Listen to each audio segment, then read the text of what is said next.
The following film has been reproduced for Winchester City Council with the kind permission of the Building Research Establishment.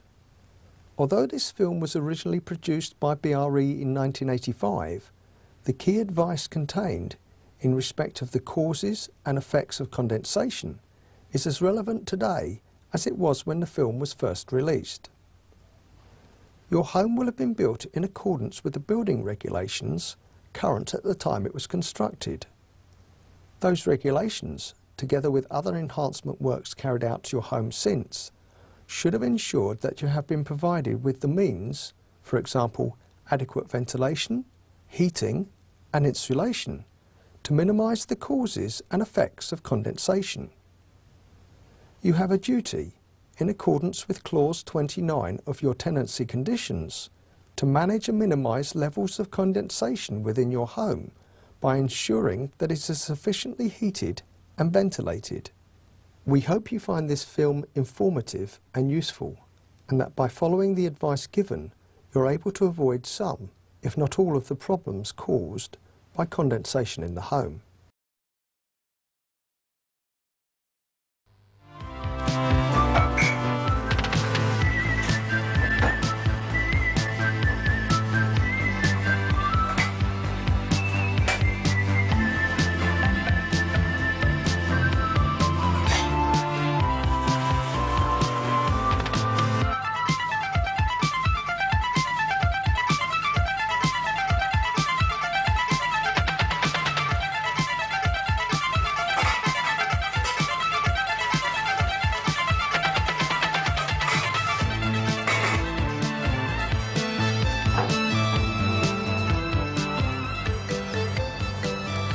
A lot of homes in Britain suffer from dampness caused by condensation.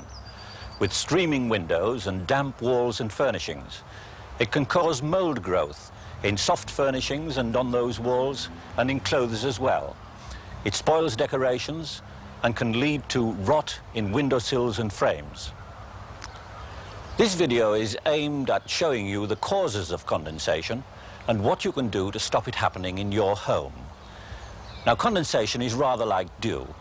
On those days when warm, moist air comes from the Atlantic into Britain and runs across cold ground, I can quite safely forecast that there'll be a lot of dew on that cold ground. When you cook the family meal or do the washing up or take a bath, a lot of warm, moist air is produced in the room, and the chances are that you'll get dew in the form of condensation on the inside of windows or on cold walls or furnishings. The reason for dew outside and condensation in your home is the same. That is, warm air can hold quite a lot of moisture in the form of water vapour, cold air not nearly as much. So, if the air is suddenly cooled by meeting a cold surface, such as the ground outside, a window in your home, that moisture is going to turn into water droplets. That is, dew outside, or inside your house, condensation. The only difference is where the moisture comes from in the first place. Outside, there's so much of it about in the oceans, in the atmosphere, that there's very little that we can do about it. But inside, the moisture is man-made, so you can do quite a lot to control the conditions in your home. You can't hope to get rid of condensation completely. Nearly every home has it at some time. For instance, it's quite normal to find your bedroom windows misted up in the morning after a cold night, and it's almost inevitable on the bathroom window when you run a bath on a cold day. Let's look at what you can do to help cut it down. There are really 4 important things. First of all, try to reduce the amount of moisture getting into the air in your home. It's surprising how much is produced by normal everyday living. 10 pints a day is quite possible just from cooking, bathing, washing and breathing. Drying clothes in front of a fire or on a radiator, using a tumble dryer not vented to the outside, or a portable bottle gas or paraffin heater can double that to over 20 pints. That's a lot of water to get rid of. Obviously, it helps to dry washing outside if you can. Don't let kettles or saucepans boil for a long time. and keep pans and washing tubs covered with lids to keep the steam in. If you use a tumble dryer, make sure it's vented to the outside. Try to avoid using portable bottle gas heaters or paraffin stoves, which produce about 1 gallon of water vapour for every gallon of paraffin burned. Even if you do all this, there is still bound to be some moisture in the air to get rid of. So the second thing you must do is to ventilate your home. Homes need 2 types of ventilation. To get rid of the moisture produced slowly and steadily through the day, mainly from the people in the household, low-level background ventilation is needed. This just means keeping a small window ajar or a trickle ventilator open whenever there's someone at home. In kitchens and bathrooms, where most of the moisture in the home is produced, much more ventilation is needed in short bursts, during or after cooking, washing up, bathing, drying clothes, and so on. This means opening the window in the room rather wider. Extractor fans are even better. These will remove most of the moisture without wasting much heat. Ideally, they should be fitted with automatic controls so they only run when they're needed. Try to keep the kitchen and bathroom doors shut when the rooms are steaming, to stop the moist air spreading and causing condensation in other rooms, particularly the bedrooms, which are often colder and so most prone to condensation. It's important to have the bedroom windows or ventilators open a bit too to keep the air moving. The same applies if you have to dry washing indoors. Do it in the bathroom preferably, and keep the door shut and a window open so that the moisture goes outside rather than into the house. The third important thing is heating. As we said earlier, condensation happens when moist air meets a cold surface. If you keep that surface, in other words, your house, warm enough, and there is enough ventilation, it stands to reason that there won't be much condensation inside, and the moist air will go out through the windows. Nowadays, heating bills are so high that a lot of people only have heating in their living rooms. And if they're out during the day, the heating may only be on in the evenings. The whole house can get very cold, especially the bedrooms, and this is when condensation is most likely to happen. The best way to prevent it is to keep some heating on in the house all through the day in cold weather.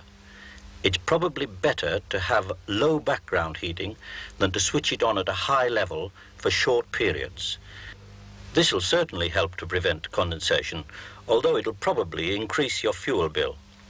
In bedrooms, which often get cold, especially in flats and bungalows, it's a good idea to have a small heater, but not paraffin or bottle gas, and, as we said before, keep a window slightly open.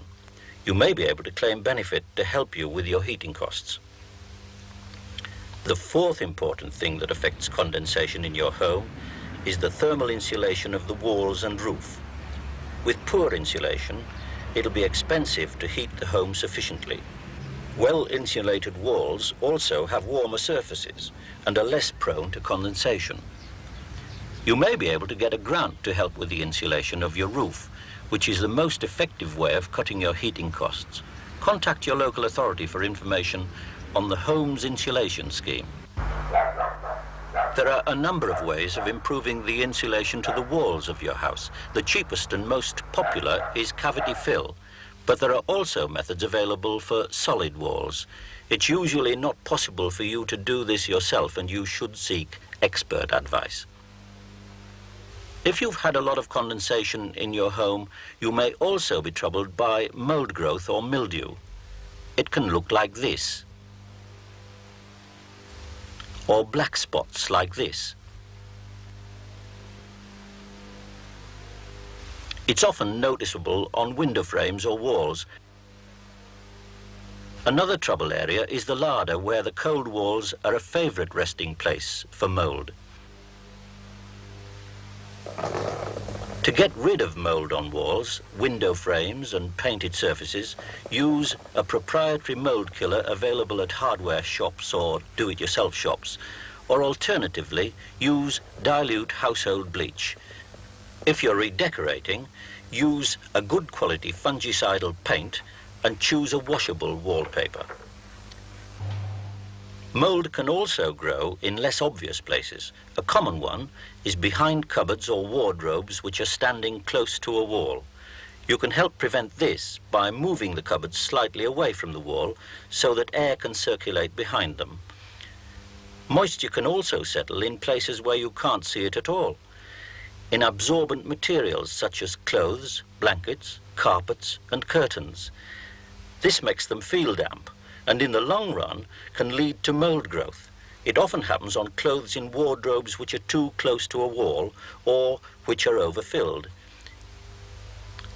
It helps to fit ventilators into them, perhaps drill ventilation holes in the back, or even just leave the doors ajar.